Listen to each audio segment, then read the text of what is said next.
अस्सलाम वालेकुम वीवर्स, क्या हाल चाल है। उम्मीद करती हूँ सब खैरियत से होंगे। दुआ करती हूँ कि अल्लाह ताला आप सबको अपने हिफ्ज़ो अमान में रखे।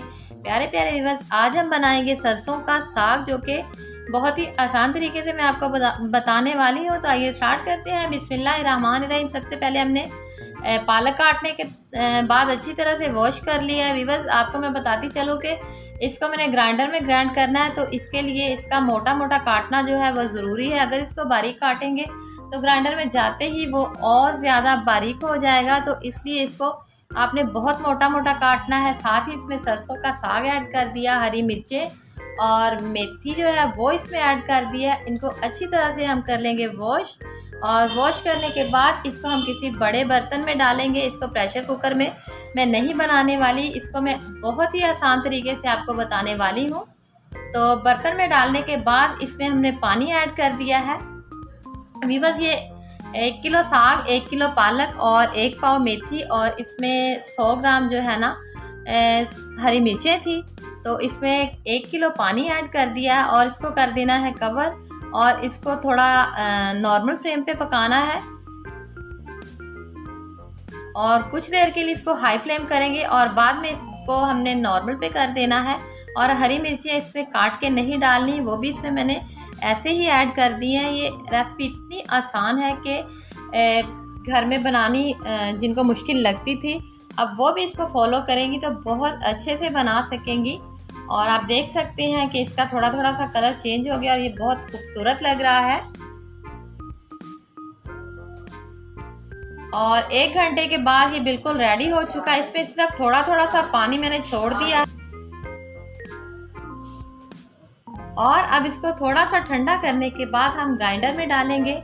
और इसको सिर्फ 1 मिनट के लिए मैं ग्राइंडर चलाऊंगी, ज़्यादा ग्राइंडर नहीं करना वरना इसका पेस्ट बन जाएगा। और आप देख सकते हैं कि ये जो हरी मिर्ची इसमें मैंने ऐसे ही कटिंग के बगैर डाली थी, उसके छिलके ऊपर ही जो है ना वो इकट्ठे हो चुके हैं, और इनको हमने अलहदा कर देना, इनको रिमूव कर देना है। और इसके बाद हम अगला काम जो करेंगे वो है, एक कढ़ाई में हमने डाल दिया देसी घी।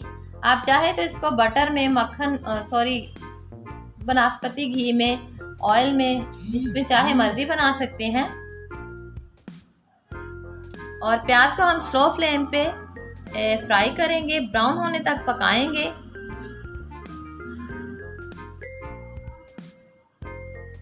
मेरी नए आने वाले व्यूअर्स से गुजारिश है कि प्लीज़ मेरे चैनल को लाइक करें, सब्सक्राइब करें, अच्छे अच्छे कमेंट्स करें, फ्रेंड्स और फैमिली में शेयर करें, और बेल को प्रेस करना ना भूलें, ताकि मेरी आने वाली हर नई वीडियो का नोटिफिकेशन सबसे पहले आपको ही मिल सके। और मेरे पुराने व्यूअर्स का बहुत बहुत शुक्रिया जो मेरी वीडियो को वॉच करते हैं, लाइक करते हैं, कमेंट्स करते हैं। और व्यूअर्स, जैसे इसका थोड़ा सा कलर चेंज हुआ तो इसमें मैंने लहसुन जो है वो चॉप करके डाल दिया।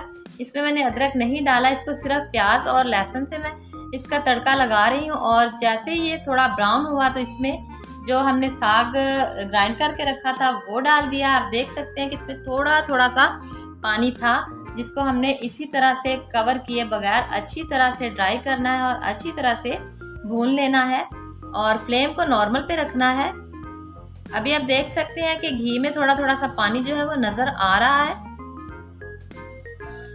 और जैसे ये बिल्कुल जो है पानी जो ड्राई हो जाएगा तो घी जो है वो देखिए शाइनी शाइनी सा नज़र आ रहा है, तो इससे पता चल जाता है कि हमारा साग जो है वो बिल्कुल रेडी हो चुका है।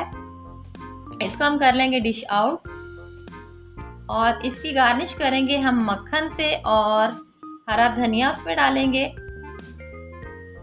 उम्मीद करती हूँ कि आपको आज की मेरी वीडियो अच्छी लगी होगी।